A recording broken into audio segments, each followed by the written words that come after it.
এই মুহূর্তের যে আপডেট দেবো আপনাদেরকে, নৈহাটি সিতাইয়ের পর এবার মাদারিহাটেও 30,309 ভোটে জয়ী তৃণমূল কংগ্রেস প্রার্থী। এই মুহূর্তের যে আপডেট পাচ্ছি, মাদারিহাটেও তৃণমূল কংগ্রেস প্রার্থী তিনি জয়লাভ করেছেন। 30,309 ভোটে জয়লাভ করেছেন তৃণমূল কংগ্রেস প্রার্থী।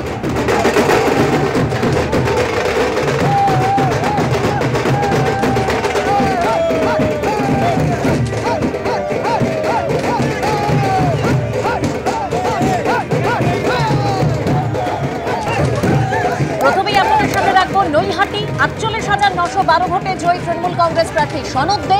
তারপর সিতাই, যেখানে 1,30,000 ভোটে 30,156 ভোটে জয়ী তৃণমূল কংগ্রেস প্রার্থী সঙ্গীতা রায়। অন্যদিকে মাদারিহাট জয়প্রকাশ টপ্প 30,309 ভোটে জয়লাভ করেছেন। এবং এরই পাশাপাশি মেদিনীপুর, যেখানে দশম রাউন্ডের শেষে 22,417 ভোটে এগিয়ে তৃণমূল কংগ্রেস প্রার্থী সুজয় হাজরা। এবং তালডাংরা পঞ্চম রাউন্ড শেষে 15,528 ভোটে এগিয়ে তৃণমূল কংগ্রেস প্রার্থী। এর পাশাপাশি হারোয়া, যেখানে দশম রাউন্ড শেষে 93,137 ভোটে এগিয়ে তৃণমূল কংগ্রেস প্রার্থী শেখ রবিউল ইসলাম।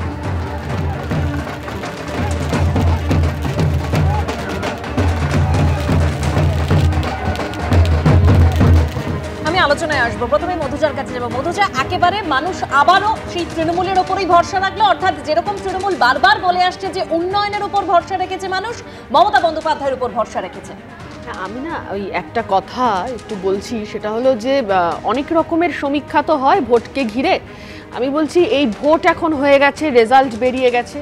আমি তোমাদের চ্যানেলকেই আমি অনুরোধ করব, একটা যদি এরকম একটু সার্ভে করা যায় যে এই যে যতগুলো বাই ইলেকশন হয়েছে তাতে কাদের কাদের ভোট পড়েছে, আর তার মধ্যে পরিযায়ী শ্রমিক কারা ওই সময় রাজ্যে নিজের গ্রামে ফিরেছে এবং ফেরেনি, একটু যদি এই সমীক্ষাটা করা যায়, আমার মনে হয় তাহলে তৃণমূল কংগ্রেসের এই বিরাট বিরাট ব্যবধানের জয়, এই জয়ের কারণটা খুব পরিষ্কার করে বলা যাবে।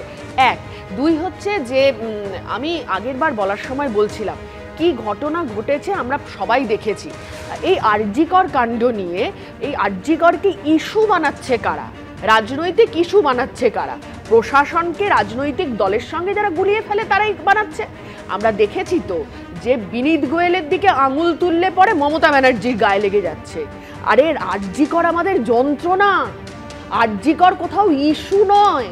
এই ইস্যু যারা বলছে আসলে তারা ওই মেয়েটিকে, বাবা মাকে, সবাইকে অপমান করছে। যারা রাস্তায় নেমে প্রতিবাদ করেছে শুধু তাদেরকে নয়, এইটা বুঝে রাখা দরকার তৃণমূল কংগ্রেসের।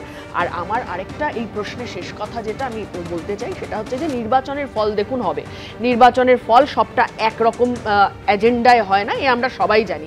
তো আমার কথা হচ্ছে যে তৃণমূল কংগ্রেসের এই যে ঔদ্ধত্য, এই যে লাখ লাখ ভোটে সিতাইতে জিতছে, তৃণমূল কংগ্রেস নিজেরা বলুক তো যে ওই যে ক্যান্ডিডেটকে ওখানে দাঁড় করিয়েছেন তিনি আদৌ মানে তার এসসি পরিচয় আছে কিনা সেটা নিয়ে তো কোর্টে মামলা চলছে।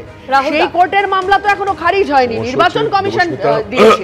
মুশকিল হচ্ছে যে অ্যালিবাই তো তৈরি করতেই হবে, বিরোধী তো বলতেই হবে, অজুহাত তো দিতেই হবে, যা হোক যে হোক। কিন্তু মুশকিল হচ্ছে দেখো বারবার এই কুৎসা, তুমি দেখবে লক্ষ্য করে যারা যারা উপনির্বাচনে দাঁড়িয়েছে তৃণমূল কংগ্রেসের প্রার্থী, তারা সবাই কিন্তু স্থানীয় লোক এবং তারা সবসময় 24 ঘন্টা স্থানীয় মানুষদের সঙ্গেই মিলেমিশে থাকেন।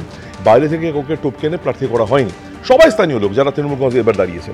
দ্বিতীয়ত তুমি দেখো এই যে অধ্যত্তর কথা বলছে, এটা অধ্যত্ত না, এটা আত্মবিশ্বাস। আর দ্বিতীয় কথা, মমতা এত কুৎসা, এত রটনার পরেও বাংলার মানুষ যে মমতা বন্দ্যোপাধ্যায় বা অভিষেক বন্দ্যোপাধ্যায়ের বিশ্বাস রাখে, এর কোনো বিকল্প নেই। কারণ বিকল্প নেই, মানুষ তো উন্নয়ন চায়, মানুষ তো পরিষেবা চায়। আমি যে ধর্ষণের কথা বলছি, আরজিকর কাণ্ড, আমরা অত্যন্ত ব্যথিত। আমরাও চাই যে মানে দোষী তার চরমতম সাজা হোক। তার মানে রাজনীতিটা আমরা করিনি, রাজনীতি করেছে যারা, তারা আজকে জবাব পাচ্ছে। রাজনীতি যেখান থেকে হয়েছে সেই উচ্চ থেকে জবাব আসছে, মানুষ জবাব দিচ্ছে যে এটা ঠিক হয়নি, কারণ দুটো সম্পূর্ণ ভিন্ন প্রসঙ্গ।